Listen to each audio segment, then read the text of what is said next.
계시록 5장 1절부터 5절입니다. 우리 한 목소리로 같이 봉독하겠습니다. 내가 봄에 보좌에 앉으신 이의 오른손에 두루마리가 있으니 안팎으로 썩고 7인으로 봉하였더라.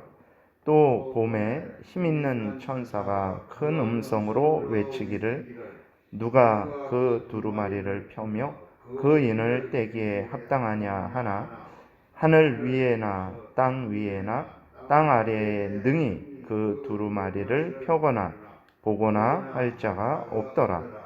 그 두루마리를 펴거나 보거나 하기에 합당한 자가 보이지 아니하기로 내가 크게 울었더니 장로 중에 한 사람이 내게 말하되 울지 말라.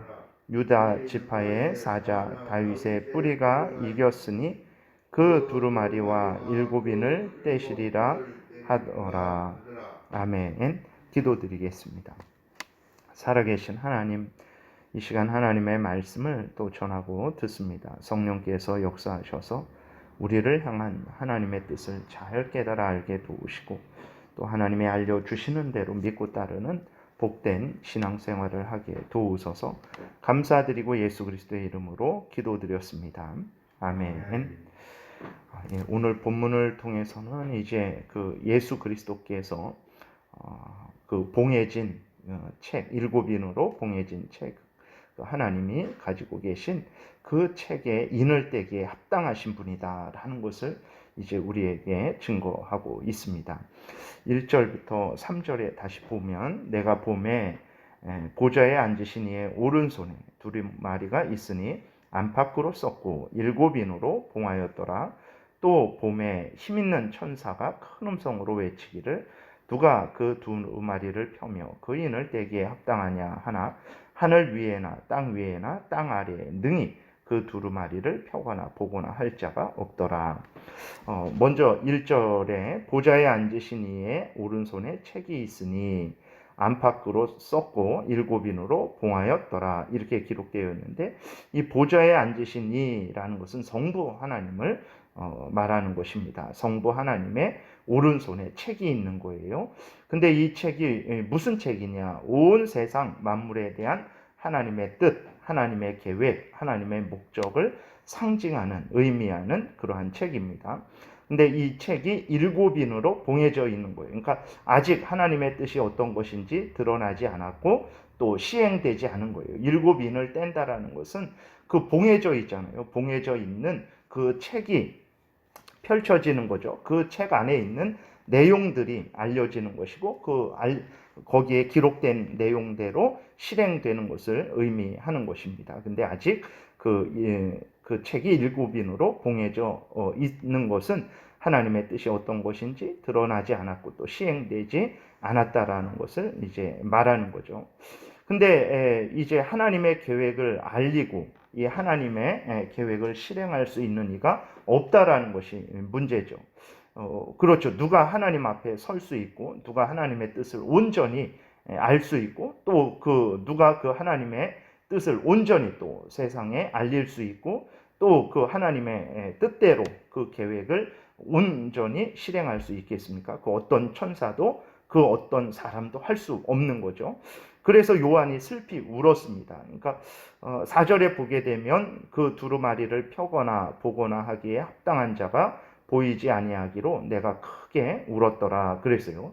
그러니까 하나님의 뜻이 알려지지 않고 하나님의 뜻대로 실행되지 않으니까 요한이 슬퍼한 건데 왜 그러냐면 하나님의 뜻은 하나님의 택한 백성들을 향해서 가지신 하나님의 뜻은 참으로 큰 은혜죠.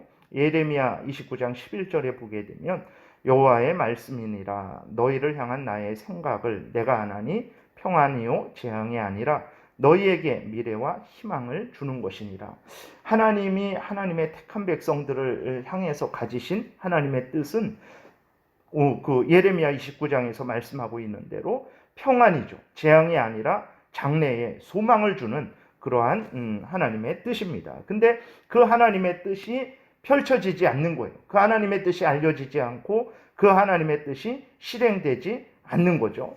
하나님의 영광스러운 구원 계획이 실행되지 않는 것입니다. 하나님의 자녀들을 향한 하나님의 뜻이 알려지지 않고 또 그렇게 되니까 하나님의 뜻대로 자녀들이 보호를 받지 못하는 거죠. 그리고 또 하나님의 택한 백성들을 향해서 가지신 하나님의 계획, 그 하나님의 뜻은 구원 계획이죠. 그 반대로 원수들을 향해서 그 하나님을 대적하고 또 하나님의 택한 백성들을 핍박했던 그 사탄 마귀와 그 무리들에게 속한 자들을 향해서 가지신 하나님의 뜻은 영원한 심판이죠. 근데 그것이 알려지지 않고 그것이 실행되지 않으니까 이제 그래서 요한이 슬피 울었던 것입니다. 근데 그때 24 장로 중에 한 사람이 이제 요한에게 말을 합니다. 5절에 보게 되니까 장로 중에 한 사람이 내게 말하되 울지 말라. 유대 지파의 사자 다윗의 뿌리가 이겼으니 그 두루마리와 그 7인을 떼시리라 하더라. 이렇게 기록이 되어 있어요. 24 장로는 이제 구약과 신약의 모든 교회, 다시 말해서 모든 성도들을, 구원받은 성도들을 대표하는 그러한 의미로 사용되고 있는 그러한 말입니다. 그 24 장로 중에 한 사람이 이제 이야기를 하는 거예요. 그래서 울지 말라.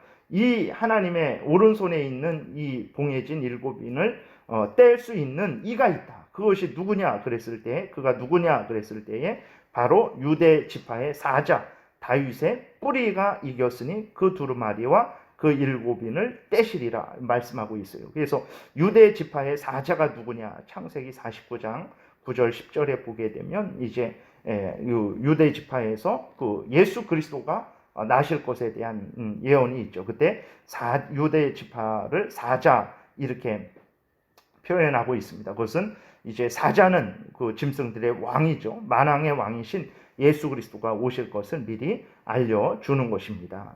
그리고 다윗의 뿌리, 그래서요 다윗과 그 후손들은 예수 그리스도에 의해서 세워진 자들이라는 것을 의미하고 또 예수 그리스도를 예표하는 거죠. 그래서 이제 그 구약에서 예언된 바로 유대 지파의 사자 다윗의 뿌리, 다시 말해서 예수 그리스도, 그가 이겼다. 무엇을 이겼습니까? 사탄을 이기셨고 죄의 권세를 이기셨고 죽음을 이기신 거예요. 그래서 하나님의 계획을 온전히 알리고 실행하시기에 합당하신 분이다라고 이렇게 사도 요한에게 24 장로 중에 한 사람이 이야기를 하고 있는 것입니다. 그러니까 오늘 본문을 통해서 하나님의 그 계획, 인간은 알 수 없죠.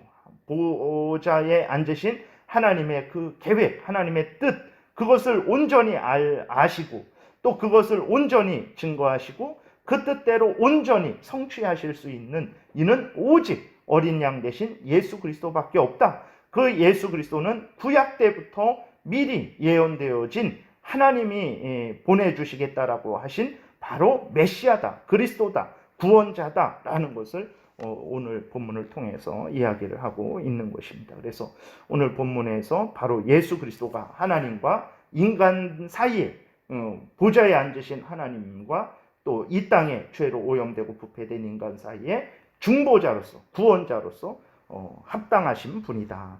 구약에서 예언되신 분이다. 그분이 바로 죄의 권세, 사탄 마귀, 그 다음에 죽음의 권세를, 죽음을 이기시고 살아나신 분이시기에 그 하나님의 뜻을 실행하시기에 합당하신 분이다라는 것을 우리에게 알려주고 있는 것입니다. 그래서 우리가 분명히 알아야 될 것은 그 하나님의 뜻은 오직 예수 그리스도를 통해서만 우리에게 전해지는 것입니다.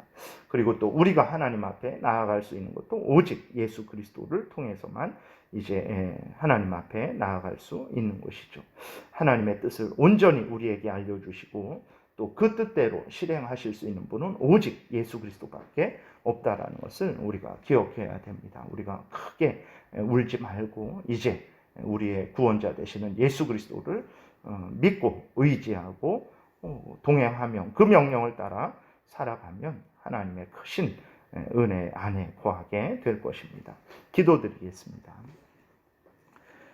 살아계신 하나님 아버지, 참으로 하나님의 오른손에 있는 그 두루마리를 펼치시고 또 그 뜻대로 실행하실 수 있는 우리 구주 예수 그리스도를 우리에게 보내주시고 또 믿게 하시고 또 의지하게 하시고 예수 그리스도의 공로 힘입어 이렇게 하나님의 자녀가 되어서 하나님과 동행하는 복된 신앙생활 하게 하시니 감사를 드립니다.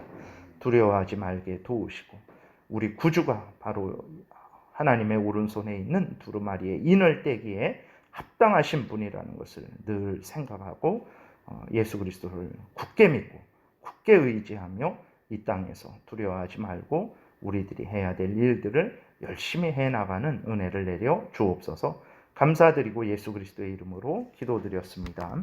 아멘.